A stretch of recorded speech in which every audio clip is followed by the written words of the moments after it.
students, myself Miss Rachna Jain, Associate Professor, Department of English, Government PG College, Rajgarh, Alwar.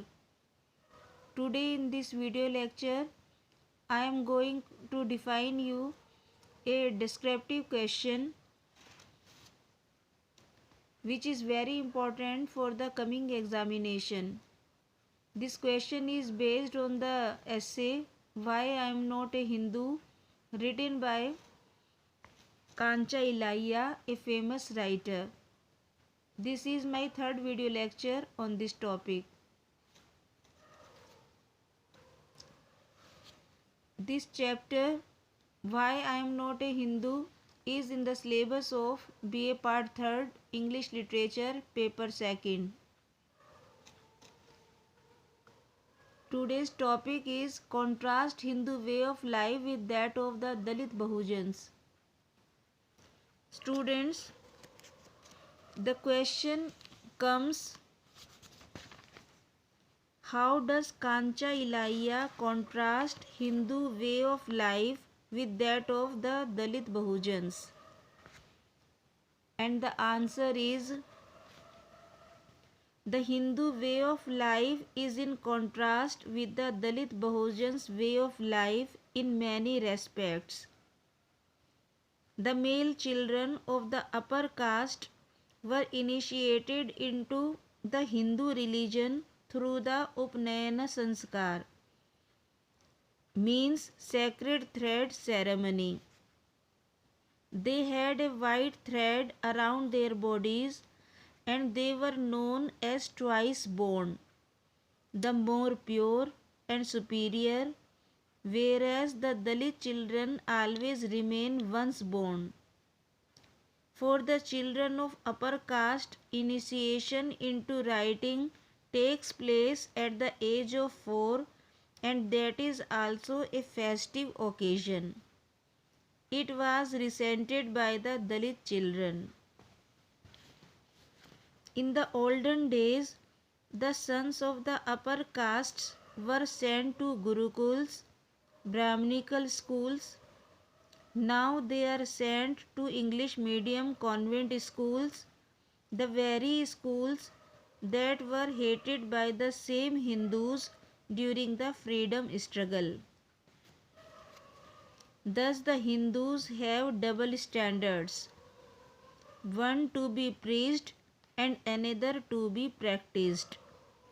They condemn English, yet they send their children to English medium schools. The Dalits are not conscious enough to condemn the complete domination of Telugu medium schools by the Hindu scriptures. They have no choice other than sending their children to schools that teach only the Puranas or the epics. This is a paradox, and the Dalits have to live with many such paradoxes. Kancha Ilaiah found that Hindu boys and girls were married even in their childhood. He thought that the Dalit Bahujans also had the same practice. Later on, he learned that a Hindu widow remained a widow the whole life of her.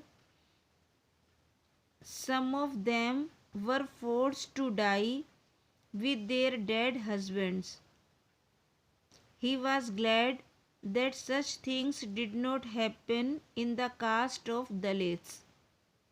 Their girls could get a divorce very easily, and the divorced girl or a widow could get married again. The Dalit women are not required to struggle like Savitri, who had to struggle in order to bring back her husband. Kancha Ilaiah gives his own example by saying that if suddenly his father were to die, his mother would not have to die also. Moreover, If she so desired, she could get him a stepfather. There were the Dalit women lived after their husbands' deaths, worked, brought up their children, and got them married.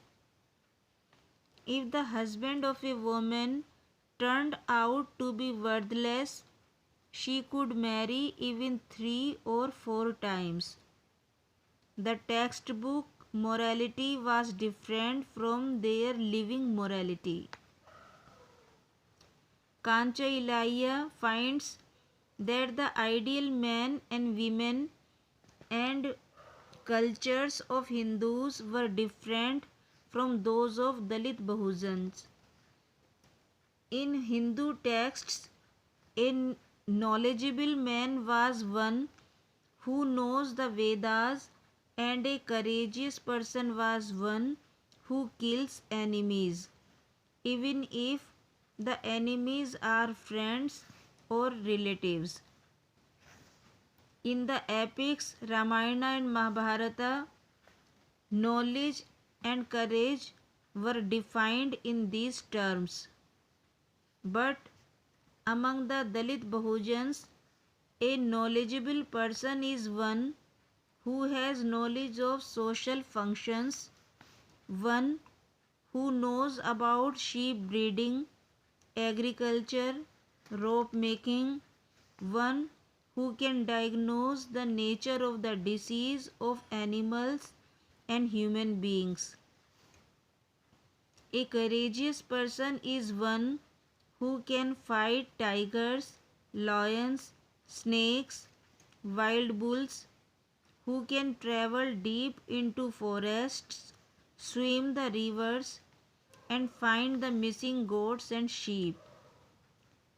Thus, Kancha Ilaiah draws examples from the life he has seen in his community and uses these examples to challenge the dominant way of Hindu thinking.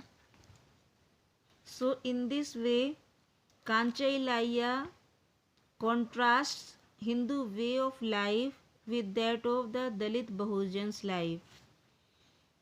This is very important question for the coming examination. So that's all for the day. Thank you for listening to my presentation. I hope you enjoyed it. Thank you.